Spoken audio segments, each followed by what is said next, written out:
Hindi ko pala nalagay ko kagad yung sagot, nakalimutan ko i-slideshow. Pag sinabing I love you, ang teenage boy to his crush, anong ibig sabihin nun? Yung bata lang, halimbawa grade 6, may sinabihan sa kaklase niya, I love you, anong ibig sabihin nun? Puppy love. Bata pa lang yun, grade 3. Hindi naman sasabihin ng grade 3 na bata, halika na mahal kita. Daddy, magtatanan na kami. Pwede ba sabihin niya yun? Mahal na mahal ko po kasi siya, pakakasal. Hindi naman pwede yun. Parang crush lang. Daddy, may nagugustuhan na ako. May crush ako. Di ba ganun lang? Puppy love.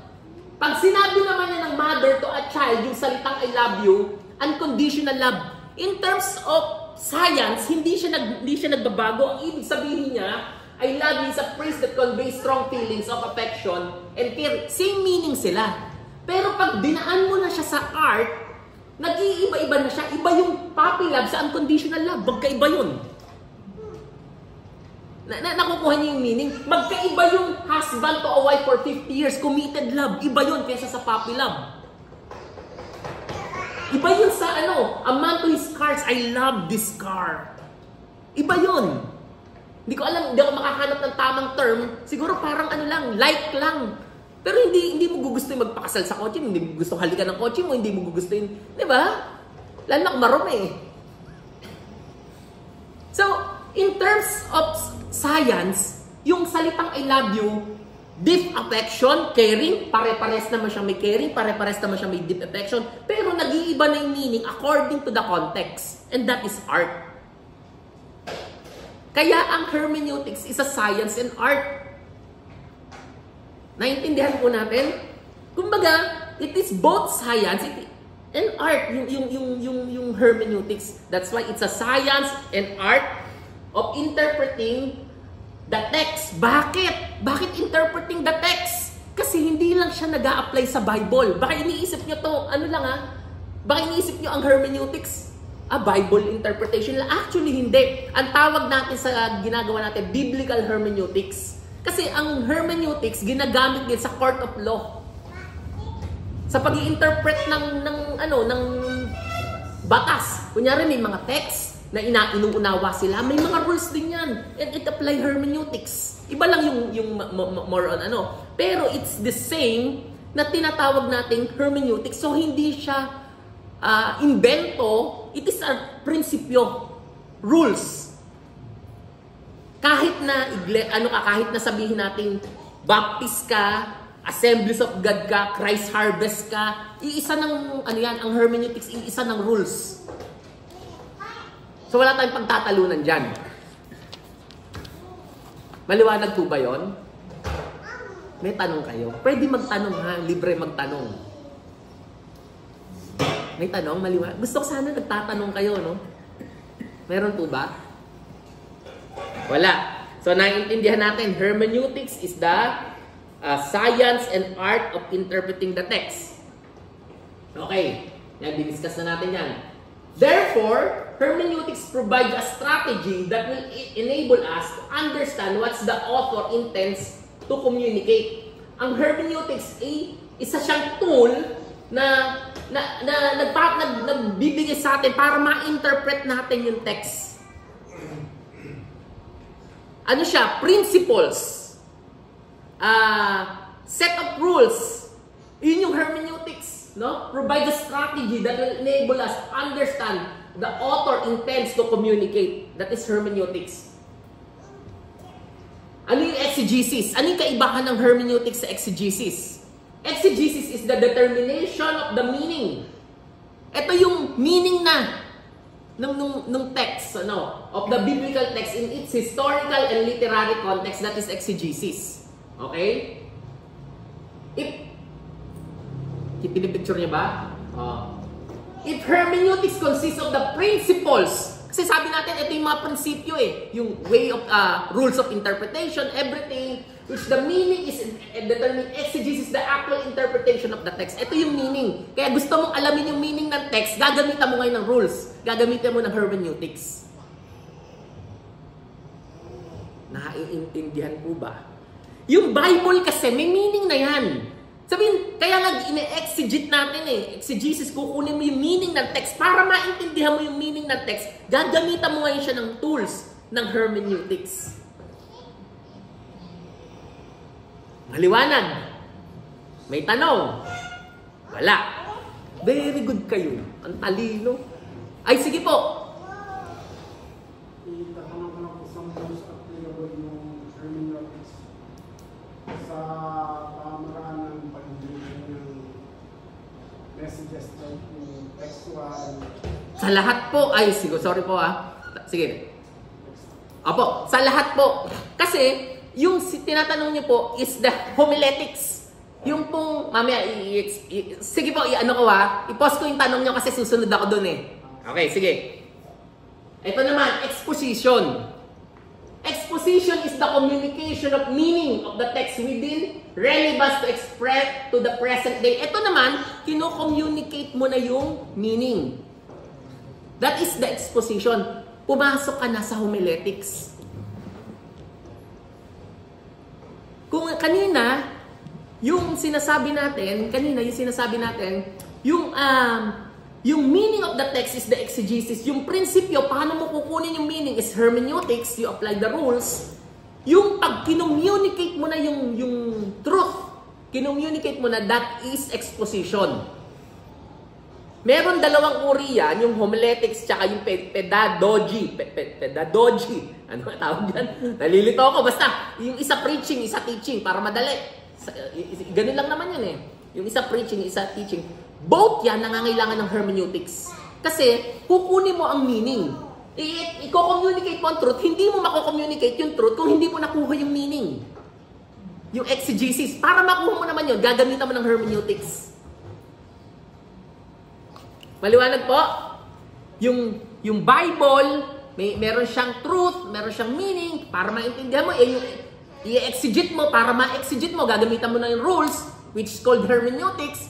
Tapos, pag shinare mo na, dineliver mo na, ginawa mo na siyang preaching, whether textual, expository, or topical, or kung ano man, methods of Bible study, biographical, kung anong gusto mo, lahat yan, gumamit ng hermeneutics. Kasi, communication, before you communicate, dapat alam mo muna. Para malaman mo, gumamit ka ng hermeneutics. In fact, kahit sino ay nag-i-interpret. Ang tanong lang mamaya, i-discuss natin, tama ba ang interpretation natin? Okay po? Nasagot po ba, sir? Okay. So, lahat po whether nagbabasa ka lang, hindi ka nagpipreach, kailangan mo ng hermeneutics for you to understand the meaning of the text na binabasa natin. Okay, may tanong? Okay, tuloy tayo. Ito na. The importance of hermeneutics. Bakit ba mahalaga yung hermeneutics? Okay. Why do we have a different interpretation? Bakit ba tayo may iba-ibang interpretation? Okay. Ito yung una. Actually, diniscuss ko na to sa inyo noong nakaraan, di ba? Natatandaan nyo? Iba-iba tayo ng personal background. Iba-iba kasi we have because of different backgrounds. Magkakaiba. Paano mag-isip ang isang mayaman at mahirap magkaiba yan? Si Brother Ace na isang negosyante at ang isang yung isang nagtatrabaho, ordinaryo nagtatrabaho, magkaiba mag-isip yan. Naintindihan nyo? Yung isa gusto na lang umasa ng sweldo kasi tatrabaho lang ako. Basta ako sumusweldo. Yung negosyante, iba mag-isip yan. Kailangan ganito. Iba. Hindi ko sabihin parehas yan, pero magkaiba mag-isip. Ang boss at ang empleyado, magkaiba mag-isip yan. So may factors yung ating personal background. May factor yung ating cultural background. May factor yung ating theological background. In fact, ito sa mga baryo, tsaka sa mga city, simple lang para maano ko kayo yung pumapasok yung personal or cultural background. Nagulat ako, may mga Kristiyano pa, may barkada ako. Dahil laki sila dati sa Bisaya kung saan man. Kristiyano na to. Dahil doon sila na lumaki, may paniniwala silang yung tawas. Sabi ko, pre, Ang tagal na yan, hindi ba dala naman mawawala. Sabi ko, teka, hindi ganyan. Yung sabihin, nabitbit, na ano nyo, kailangan mo pang i-correct. Pero sa atin, kahit nga hindi Kristiyano, hindi na naniniwala sa tawas eh. Ang tawas, kilikili na lang eh. Di ba? Sabihin, meron pa ba naniniwala dito sa albularyo? Siguro yung mga nasa mahihirap na. Pero yung mga nakapag-aral, wala na siguro. Kahit hindi Kristiyano ha. Tama ba ako? Pumapasok yung cult, nasaan ka? Sa Bagak, nung nagpastor. Nung nasa Bagak ako, sa dating pinagpastoran ko. Doon, 14 years old, nag-aasawa na. Okay lang, tanggap nila. Bakit? Yun yung kultura nila eh. So sa atin, hindi natin accepted yun. Pero sa kanila, accepted nila yun. So, pag nag-isip, pag may binasa tayo, pumapasok yan. Pumapasok yan yung ating, paano mo iintindihin ng text? Pumapasok ang iyong background. At dahil magkakaiba tayo ng background, magkakaiba yung ating interpretation of the text. Kagaya na sinasabi ko, word na CR. Pag nabasa ng mayaman, anong i-imagine niyang picture? May shower, may bathtub, may heater, may salamin, ganon. Pag mayaman, pag mahirap, anong makikita niya? Tabo, timba. Pero walang sinabi, ang nakalagay sa text, CR lang. Pero pag pinicture na ng mayaman, tsaka pinicture na mahirap, ang picture nila magkaiba. Totally magkaiba. Because of their background. Okay? Pumapasok yan. At ito sabi ni Gordon Fee. Ang sabi ni Gordon Fee sa kanyang librong How to Read the Bible for All Its Worth, ang ganda-ganda na sinabi ni Gordon Fee. Sabi ni Gordon Fee, every reader is an interpreter at the same time. Lahat ng nagbabasa ay nagtagapagpaliwanag din. So hindi po pwede yung sinasabi ni El Soriano, hindi ko ini-interpret. Binabasa ko lang. Once you read it, you already interpreting it. Kasi pag binasa mo siya, meron ka na napipicture sa isip mo. O, bigyan ko kayo halimbawa.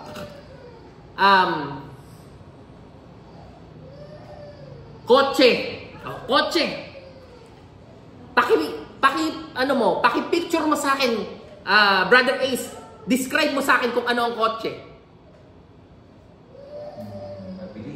Mabilis. Oh, tatanungin ko naman yung si Ace, ano ang kotse? Describe mo pala. Sorry, describe mo yung kotse. Nagka-transport siya from one place to another. Okay. Si Pastor Rosalie, ano ang kotse? Paki-describe ang kotse. Ayun, katulad ng sa akin siguro yan yung may apat na gulong. Okay. May 4 na gulong. Ikaw, bro? Kulay pula. Hindi, tama yun. Kasi nagiging subject siya on your own. Pag sinabing kotse, maiisip mo, yung isa, siguro, mabilis. Yung isa, maiisip na isa, kakarag-karag. Depende kasi kung saan ka nagmumula. Pag sinabing, naisip niya, siguro may nakita siya, kotse, pula. Pag nakita naman ng isip nito, walang pintura. Yung isa sasabihin niya, makinis. Yung isa naman sasabihin niya, nako, luma-luma. Depende saan ka nagmumula. O, pagka nagpunta ka pa sa baryo, baka ang kotse sa kanila, hindi kotse, jeep. Naintindihan nyo? Nandun kami nasaan ba kami nun? Nandun sa kotse, yung may hinahanap. Sabi, nandun sa kotse. Tapos sabi, hindi po kotse yan. Sa Katarto, SUV po yan. Parang sa akin, parehas lang naman. Pero sa kanila, nadi-differentiate nila yun. Iba daw yung kotse, iba daw yung SUV. Sabi ko, parehas lang naman. Pero depende kasi saan ka nagmumula. Because of our background. Kaya sabi ni Gordon Fee, every reader is an interpreter at the same time. Therefore, we need hermeneutics. We need hermeneutics. Sige. Pero di ba, ni-interpret siya ng ibang tao, iba-ibang interpretation. Pero paano malalaman yung, ano yung tamang interpretation? Yan. Ano yung tamang interpretation? Okay, yan ang pag-aaralan natin. So, para masagot ko yan, didiscuss natin ito yung purpose ng ating discussion. Hanggang sa siguro mga 3 weeks natin itong pag-uusapan. 3 weeks natin itong pag-uusapan itong hermeneutics, okay? So, totally, hindi ko siya masasagot ng isang sagot. Mahabang ano siya. So, ito. Do not become dogmatic unless it is clear in the scripture. Ito yung sinasabi mo. Meron tayong problema. Actually, nasa dulo eh. Nasa dulo. Ang ganda ng tanong ni Mr. Azel. Paano mo malalaman na tama yung interpretation mo? 'Di ba? Iba-iba naman tayo ng background ng paano mo malalaman? Meron tayong nasa dulo kasi, no? Meron tayong gap na tinatawag. May gap. Sagutin ko na Mr. Azel ng konti, pahapyaw. Meron tayong ito yung ancient text, yung scripture, yung nasulat. Ito yung modern readers. Okay? Modern readers. Sa modern readers, tsaka sa ancient text, merong gap na tinatawag. Paano mo malalaman? Ngayon, tanungin mo yung original author. Tanungin mo yung original author. Sino ba yung author? Halimbawa, yung sulat ni Pablo. Pablo, ano bang ibig mo sabihin dito? Ang problema, patay na si Pablo. Di ba? Paano mo malalaman kung ayun ang ibig niya sabihin? Ito ngayon. Ang goal natin bilang hermeneutics, actually, gumagawa tayo ng rules. Nandito ba yon? Ayan. My goal is to help you to discern between a good and not so good or bad interpretation. Ang goal ng hermeneutics natin, maturuan tayo na magkaroon ng good interpretation kesa dun sa bad interpretation. Yung maling interpretasyon. Pero, may mga pagkakataon, kahit na yung interpretation mo ay tama, interpretation ay mukhang tama, sino ang tama? Di ba? Yung parang parehas naman kayo na ito, ang interpretation nito, tama siya. Interpretation nito, tama siya. Sino ang tama? In fact, may mga nag-aaway nga dyan. Calvinism, Arminianism, parehong ang rapture ba? Post-trib, mid-trib, pre-trib. Di ba? Yung pare-parehas yan. Ngayon, ito ang natin, okay lang yun. Okay lang yun. Wag na may mga bagay sa Bible na clear, maliwanag. Therefore, maging dogmatic tayo. Halimbawa, si Kristo ay Diyos. Hindi yun. Panindigan natin yun. Makipagbukbukan tayo doon. Pero sa mga bagay na hindi clear, maging gracious tayo dyan. Huwag ka masyado maging dogmatic na ikaw lang ang tama. Sabi nga ng Bible, in unity, ano yan? Tapos sa ating unity. Pag sa ating pagkakaiba, charity, grace. Huwag mong isipin ikaw lang ang tama.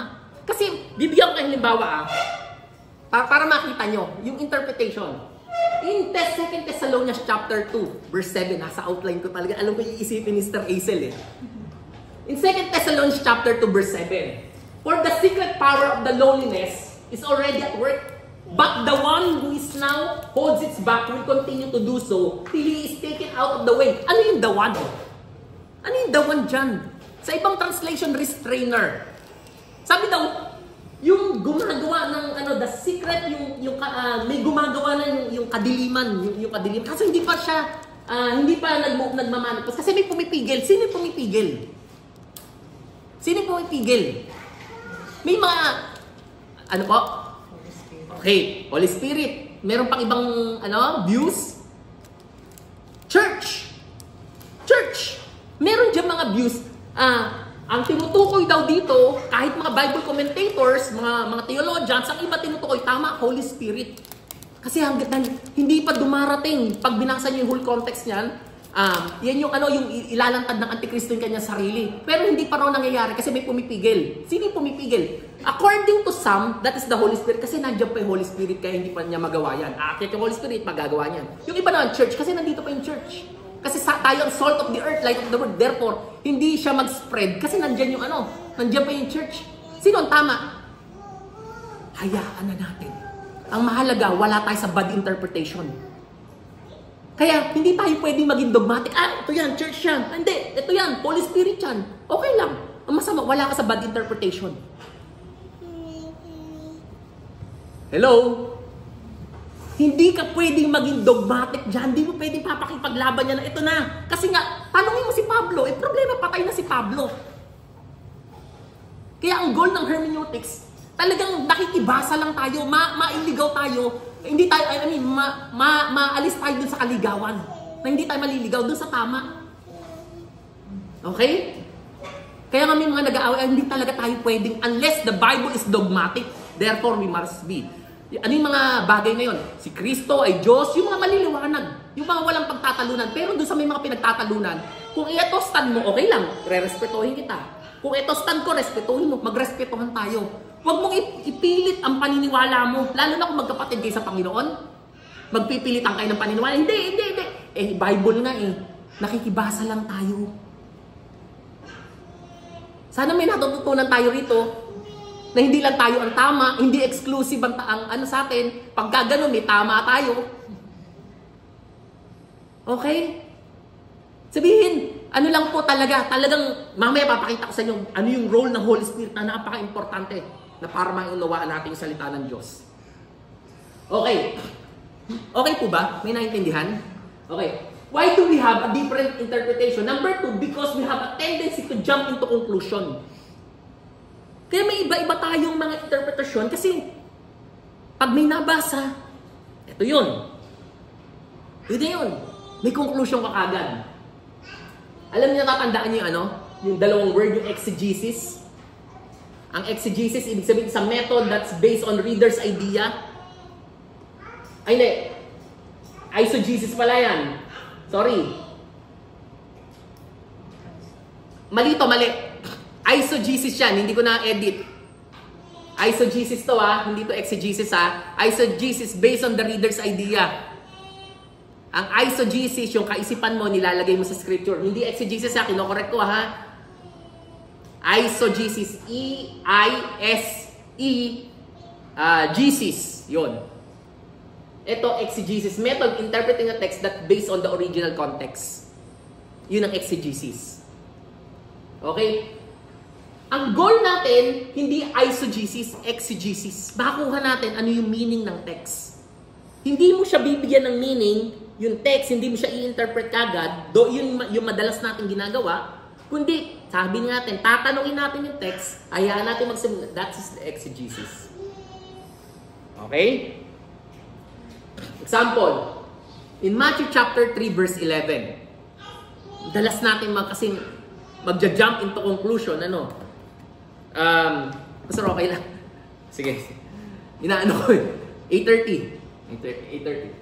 I baptize you with water for repentance, but the one who is coming after is mightier than I, whose sandals I am not worthy to carry. He will baptize you with the Holy Spirit and fire. Ano ibig sabihin ng fire? Anong ibig sabihin ng fire dyan? Pag narinig yung baptism of fire, He will baptize you in fire. Anong naisip natin? Baptism of the Holy Spirit. Kasi na-i-connect natin siya in Acts chapter 2. Di ba in Acts chapter 2, there are tongues of fire. Di ba yung natatandaan nyo na? So yung narinig mong mensahe, i-connect mo na kagad, you jump into conclusion. Kung sabihin ko sa inyong hindi ano yan, hindi Holy Spirit yan. O basahin natin Tuloy natin, Matthew chapter 3, verse 7. Start with verse 7. But when he saw many of the Pharisees and Sadducees coming where he was baptizing, he said to them, "You brought vipers, who warned you to flee from the coming wrath. Produce fruit in keeping with repentance, and do not think you can stay to yourselves. We have Abraham as our father. I tell you that out of this stone," sabi ni Jesus, "God can raise up children of Abraham." Verse 10. "The axe is already at the root of the trees, and every tree does not produce good fruit will be cut down and thrown into the fire." Ginamit na, binigyan ka na ng clue. Ano yun? Thrown into the fire. Yung daw mga hindi nagbubunga, itatapon sa apoy. So positive siya, negative. Yung fire. Negative, dun itatapon Tuloy natin. "I baptize you with water for repentance, but after me comes who is more powerful than I, whose sandals I am not worthy to carry. He will baptize you with the Holy Spirit and fire." Ito na yung fire na tinutukoy natin. Ano yung ibig sabihin yan? His winnowing fork in his hand, and he will clear his threshing floor, gathering his wheat into the barn. Iipunin niya yung mga trigo, tapos yung mga ipa, susunugin. Saan? Sa apoy na di mamamatay kailanman. So anong ibig sabihin ng fire dito? Impyerno. Naintindihan natin? Impyerno pala siya. Hindi pala siya Hindi pala siya Holy Spirit. Kasi ang tendency natin, pag kinat mo lang ito lang yung binasa binabasa mo, ang tendency, i-interpret mo na siya kasi may nabasa ka in Acts chapter 2. Pero, i-understand mo ano yung sinasabi ng text, impyerno pala siya.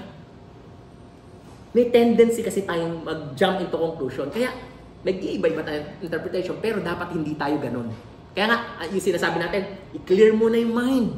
Di ba? Yung alisin bias. Read the Bible, reread, di ba? Observe.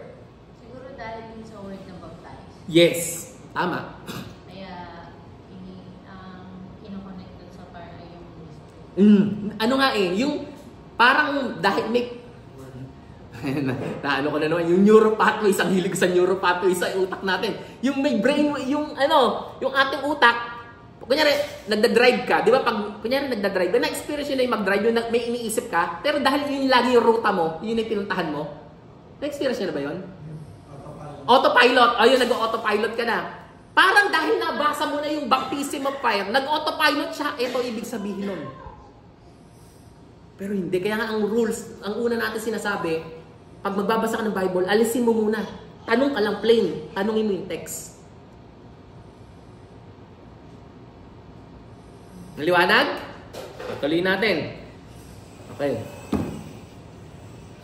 Why do you have different interpretation? Because we tend not to be open to the new thing that are being said. Hindi tayo bukas. Kung ano na yung kinabulatan, yun na. Hindi, ito ibig sabihin yan. Hindi, ito na yan. Ala na tayong...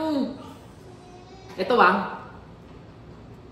you can explore your theology deeper, as deeper and as farther as you want. Pag natuto na kayo mag-aral kayo na mag-aral. In fact, in-encourage ko nga kayo, tanongin nyo Ako nagtatanong ako ng gano'n pag nag-aaral ako. Bakit sinabi to? Hindi kaya ganito, hindi kaya ganito. Yung parang binabangga mo, para mapatunayan mo. Totoo ba Diyos si Kristo? Pero pag naliligaw ka na, but it must be hermeneutically correct. Hindi lang idea mo. Ganito to. Dapat, yung interpretation mo, hermeneutically correct. Hindi ko na sinabing biblical kasi lahat naman tayo Bible yung pinagbabasihan. Kaya lang, yung Bible mo bang pinangahawakan, yung belief mo bang pinangahawakan, hermeneutically correct, yung ba yung tamang interpretation? Meron akong, yung tiyuhin kong namatay, si Uncle Danny. Patay na naman, yan mo nang banggitin yung pangalan. Meron akong tiyuhin namatay. Ang paniniwala nun, bawal yumaman. Oo. Bawal yumaman. Bakit? Ha? Hindi kami po pwede doon. Hindi. Sama mo ako, pastor. Hindi ako pwede doon. Bawal yumaman. Bakit bawal yumaman? Sabi niya, tingnan mo Yan. Ang una, ang sabi daw ni Jesus, ang mayaman hindi makakapasok sa kaharian ng Diyos. Mas mabuti pa yung yung kamelyo. Kita mo? Tapos sabi ni Jesus, pag may kayamanan ka, ipamigay mo. Yung lalaking mayaman daw, yung in-encourage. Ano yung kailangan kong gawin? Ipamigay mo. Hindi niya maipamigay kasi kaya hindi siya papasok. Kasi bawal mayaman. So yung mga Bible verses na may mga biblical reference siya, may mga Bible siyang sinisitas. Pero tama ba ang tanong? Iyon ba yung kahulugan nun? So hindi ka pwedeng, may text ka, gagawa ka ng theology mo, okay lang, mag-explore ka, mag-isip ka. Pero pag dapat yung stand mo, hermeneutically correct. Kasi ang dami napapahamak, gumagawa ng theology based lang sa pagkaunawa nila sa salita ng Diyos. Ang tanong nga, hermeneutically correct ba siya? Yun ba talaga yung kahulugan niya? Okay? Meron kayong pastor,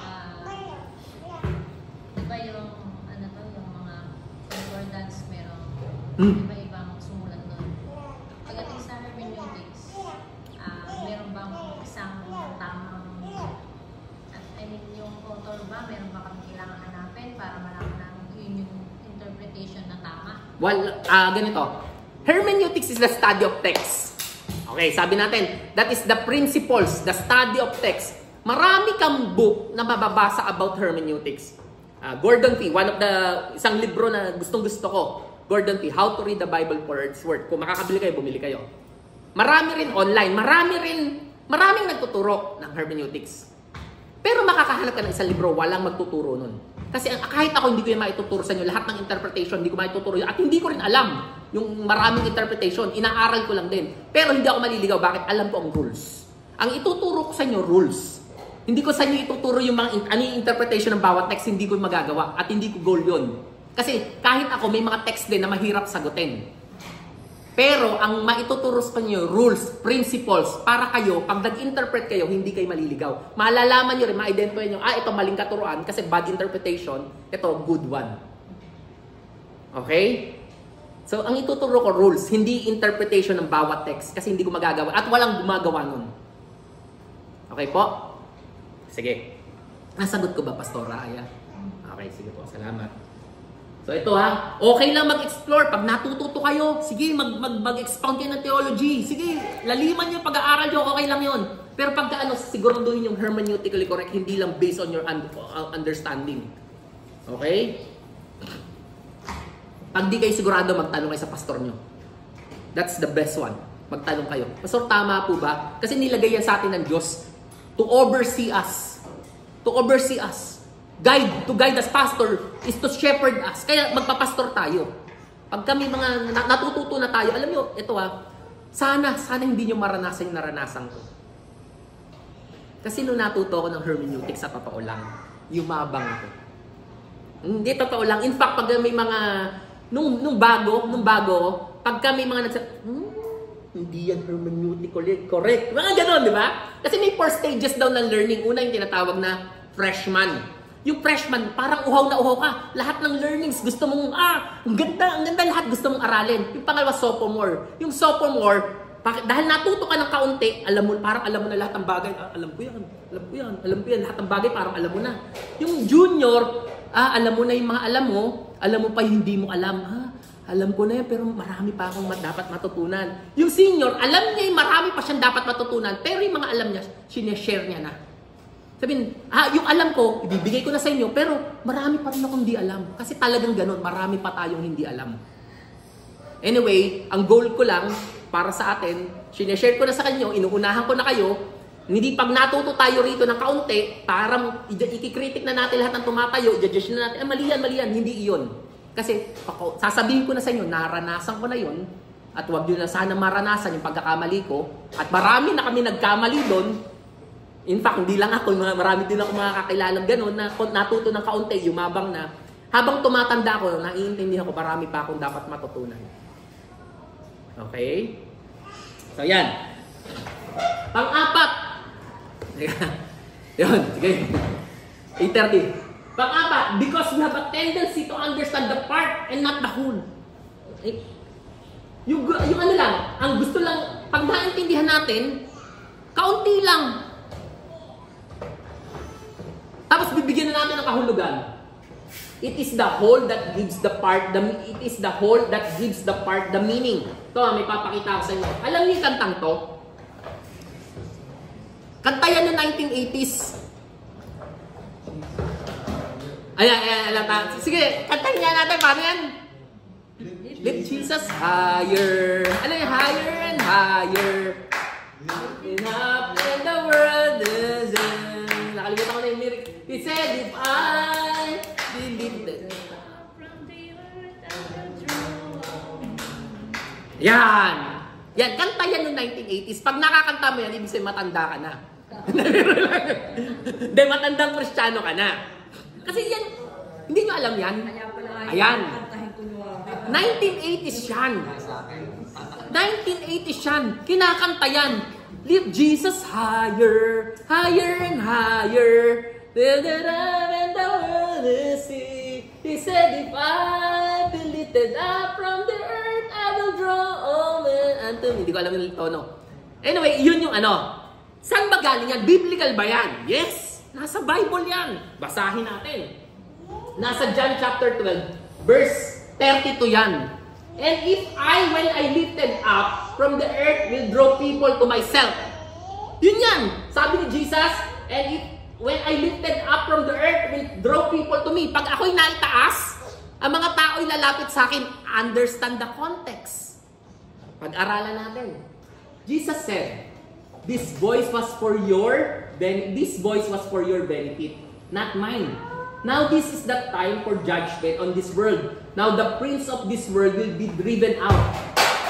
And I, when I am lifted up from the earth, will draw all people to myself. Binanggit niya. Verse 33. He said this to show the kind of death he was going to die. So, ang ibig sabihin, pag ako'y naitaas, pag ako'y napako sa krus, pag ako'y namatay, yung mga tao lalapit sa akin. So, in context, pag sinasabi mong lift Jesus higher, kasi sinasabi natin, ipako natin, ipako natin. Tama? Kasi yun yung context eh. Yun yung ibig sabihin ng lift from this verse. Parang nalungkot kayo ah. So minsan may mga sinasabi tayo. Ha? Buti na lang, hindi na namin Hindi niya kailangan. Hindi rin niya alam. Pero in fact may mga sinasabi rin tayo na akala natin biblical pero hindi naman pala kasi hindi yun ang ibig sabihin sa Bible. Yung sinasabi natin, binding and loosing. Ano mang aming talian, tinatalian namin. Di ba? O nandito yata yung pag-aralan natin. Ay pa pala. Ano yung nakikita niyo dyan? Yan, rabbit, no? Ano to? Ha? Ano ba talaga? Bibi sa agam. Ay, bibi sa Ano ba talaga? Baling sa product. Dalawa yung nakita nyo. So pag sinabi natin na rin rabbit siya, kunyari rabbit, ano to? Tenga. Okay. Ano to? Ulo, mata. Ayan. Pag sinabi mo naman siyang duck, ano to? bibi. Tuka. So, minsan, ganyan din. Pagka hindi mo nakita yung kabuuan, hindi mo maipapaliwanag kung ano to. Mamamali ka. Yun yung sinasabi natin. So, para maintindihan niyo siya, kung duck ba siya, tanungin natin yung author. Yun nagawa. Ako nagawa. Okay, yan. Nung kinuha ko yan, ang sinerge ko, duck. Ay, lumabas yan. Pwede duck yan. Kasi yun ang ano ko eh. Kahit kaano pa siyang mukha. Kung ako nag-drawing yan, yan ang itsura. Pero, yung author intent, siguro pag tinignan mo yan, pero yung buong katawan, kaya sabi, huwag daw yung part. Malalaman mo yan, kapag tinignan mo, ano ba itong nasa ilalim? Tama, pastor. Tama. Kaya nga, kung itutuloy mo siya, makikita mo, duck siya. Kasi ako, yun na sinerge ko eh. So, ito yung, ito yung makikita natin. Batok yun. Ayun. Ayun. Ito, leeg pala to. Leeg to. Oo, tingnan natin. Tama si Pastor Gabi. Tingnan natin yung kabuuan. Kung rabbit siya, makikita mo, paganon siya. Kung duck siya, paganon siya. Hindi na magkakamali yun. Hindi na magkakamali. Taya, kabuuan natin. Yun. Huwag tayong hihinto sa pira-piraso lang. Tama. Okay? Salamat, Pastor. So, yan. Ito pala, nandito yung Matthew 18. Okay. Matthew 18:20. For where there 2 or 3 gathered in my name, there I am with them. Ginagamit natin to in prayer, di ba? In-explain na natin to. Sabi natin, kaya nga, may 2 o 3 nagkatipon sa pangalan ko, naroon ako. Bakit pag isa wala? Diba? Yun yung logic niyan eh. Pag binalikan natin, yung 2 or 3, according to the context, Matthew 18, verse 15, starting verse 15, may nag-aaway. Tandaan nyo to, may nagkagalit. Pagka hindi magkasundo, mag-usap kayong 2. Pagka hindi, magsama ka pa ng 1 o 2 saksi. Binanggit niya yung 2 or 3 witnesses. Pagka hindi sinabi, 2 or 3 witnesses, ayun na naman uli, binanggit na naman.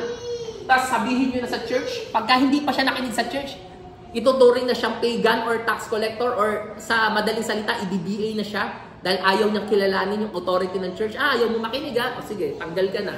Kasi dapat nakikinig ka, nagpapasakop ka hindi ka nagpapasakop, o sige, tanggal ka na. Tapos binabi, truly I tell to you, whatever you bind on earth will be bound in heaven. At whatever you loses in earth, loses in heaven.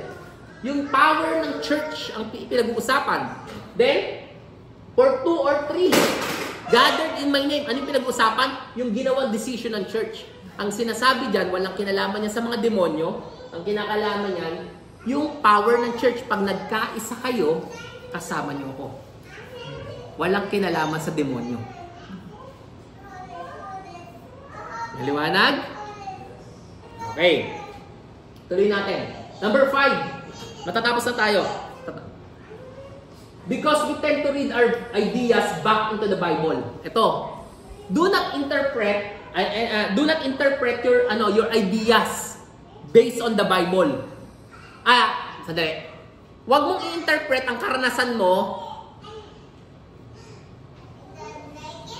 sa Bible, kundi huwag mong interpret ang mali. Huwag mong i-interpret ang scripture papunta sa karanasan mo. Kundi yung karanasan mo papunta sa scripture. Ayun. Yun. Parang bibigyan mo ng meaning yung scripture based ito ibig sabihin kasi ito yung naranasan ko. Hindi ganun. Dapat yung karanasan mo ang ini-interpret mo in the light of the scripture. Okay? 4 levels of pre-understanding. Kasi yung ating mga understanding. Number 1 is informational level. Our prior understanding of the things. In-explain na natin yan. Yung meron kang alam. Okay? So, yun.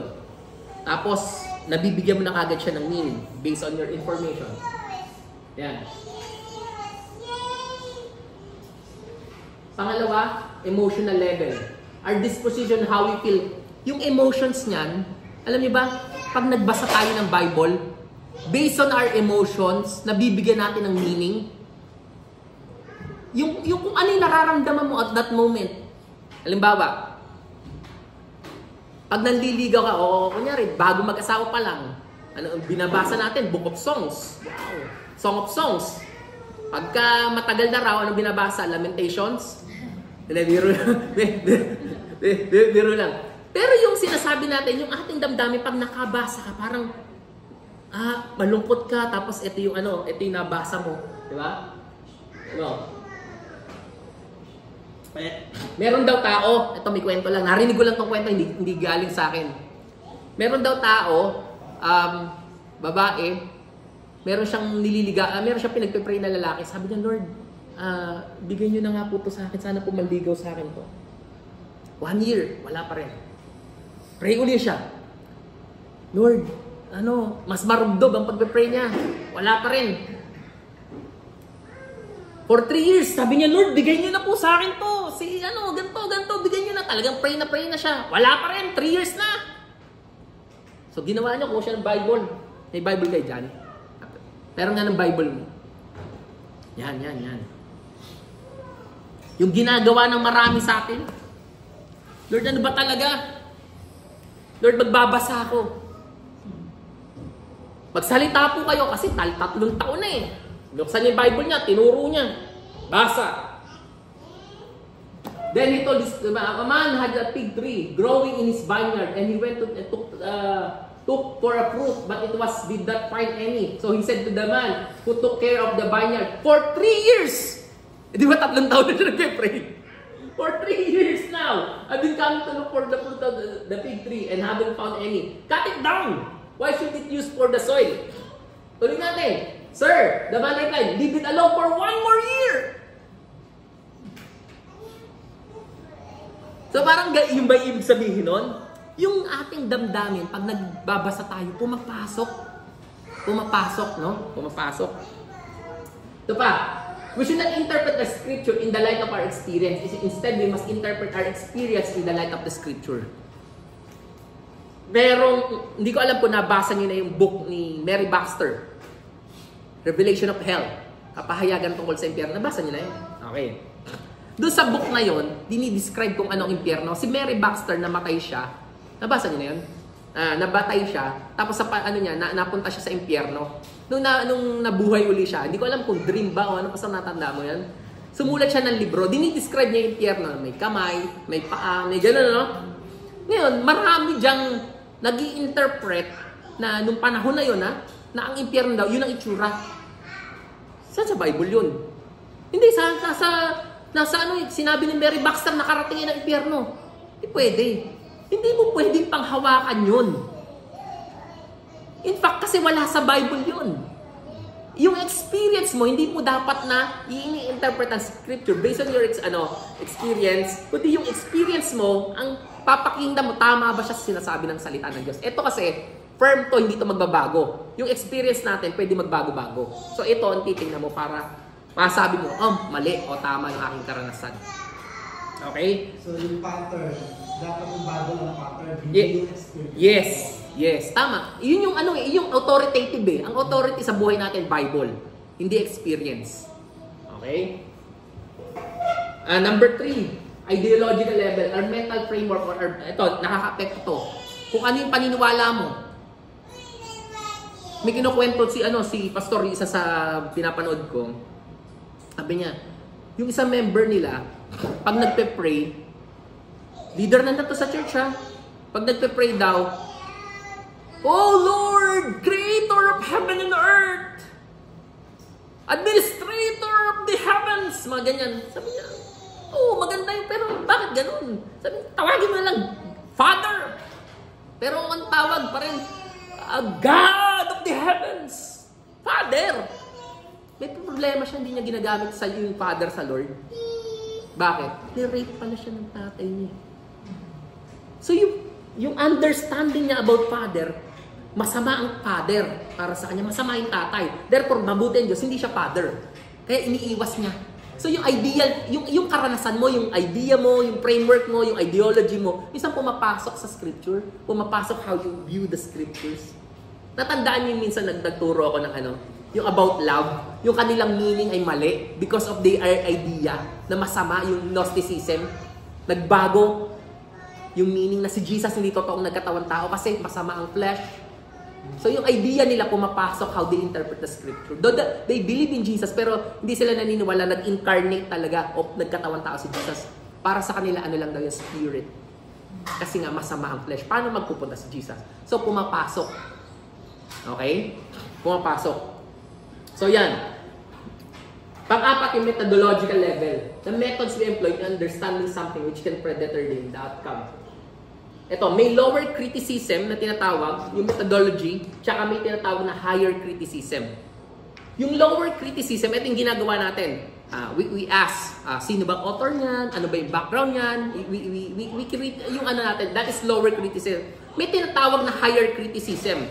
Yung higher criticism, ito naman, ang nila, hindi lahat ito, isang example ng higher criticism. Yung reduction criticism. In reduction criticism, it is the theory that different copies and commentators of the early biblical writings embellished and altered. Ibig sabihin, binago, may mga inumit the biblical text throughout the early Jewish and Christian history to make them appear more miraculous, inspirational, and legitimate. Pinakialaman. Kaya hindi nila in higher criticism, reduction criticism, reduce the quality of biblical record, cast strong doubts on its inspiration, it implies that the Bible is not worthy and historical document. Yung kanilang comment, medyo iba na. Kaya hindi nila basta-basta pinapaniwalaan na. Pero hindi lahat hindi lahat ganyan. Hindi lahat ng higher criticism. Pinapakita ko lang sa inyo. And then ito, pang-anim. Matatapos na tayo. Why do we have different interpretation? Because we tend to indiscriminately apply passages to justify our beliefs. Meron daw pastor, merong pastor na nagpunta sa Amerika, pastor. Nagpunta ng US. Ilan ba ang visit visa sa US? Ilang months? 10 years, depende sa... Hindi, yung visit lang, visit. 6 months. Ngayon, tumagal na siya ng 1 year. Ay di ibig sabihin, TNT na siya. After a year, naghahanap siya ng trabaho, may church doon, nag-apply siya sa church. Sabi niya, pastor po ako. Ngayon, pastor po kayo TNT po kayo. 2 taon na po pala kayo ron. 2 taon na po pala kayo rito. So, parang according to the law, hindi tama yung ginawa mo. Hindi po kayo citizen ng Amerika. Alam, sagot ng bayan ng pastor? Ito. But our citizen is in heaven. At hindi lang yun ang sinabi niya. Ito ang ginagawa ko. Sabi niya, but one thing I do, forgetting what is behind and straining toward what is ahead. Kinakalimutan ko na ang nakaraan. Yan. Minsan ginagamit natin yung text To justify. Oh, yung mga biro dati, ganito, no? Oh bro, alam natin, God is all-knowing. Oh, pero walang sumbungan, gagawa tayong kasalanan. May 1 John 1:9 naman. Di ba yung mali? Mali. Minsan yung text, ginagawa mong license. Mali. Naiintindihan natin? So, based dyan, nagkakaroon pa din ng mga Rambo. Ito yung, nauna ko kanina eh, may tanong kasi kanina eh. Okay, ito na, basta tapos na ako, last na to. Ito yung ancient text, yung scriptures, yung Bible. Ito yung modern readers. May gap yan. Paano mo maintindihan? Para maintindihan mo yan, gagamitan mo ngayon ng hermeneutics. Yung mga rules, yung sinasabi natin, paano para maintindihan mo to? Makarating dito, tsaka dito.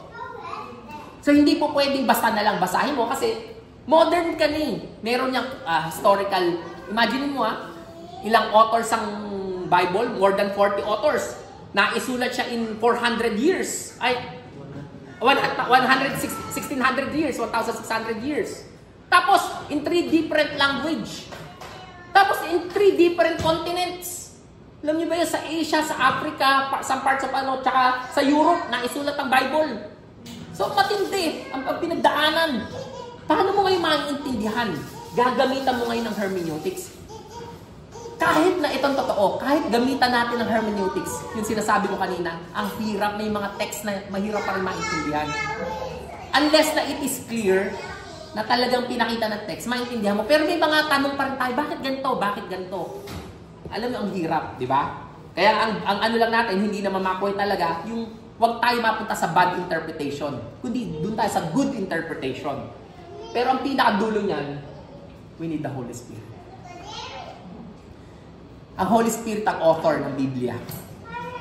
Siya ang sumama sa mga original authors. Siya ang nagsabi kung anong isusulat. He is the author of the scripture and the Holy Spirit is available to us right now. Even in our modern times. Sa ating mga modern reader. Kaya napaka-importante when we read the Bible, we ask the Holy Spirit. We ask the Holy Spirit. Lord, tulungan mo kung maintindihan kung ano po yung nais niyo sabihin.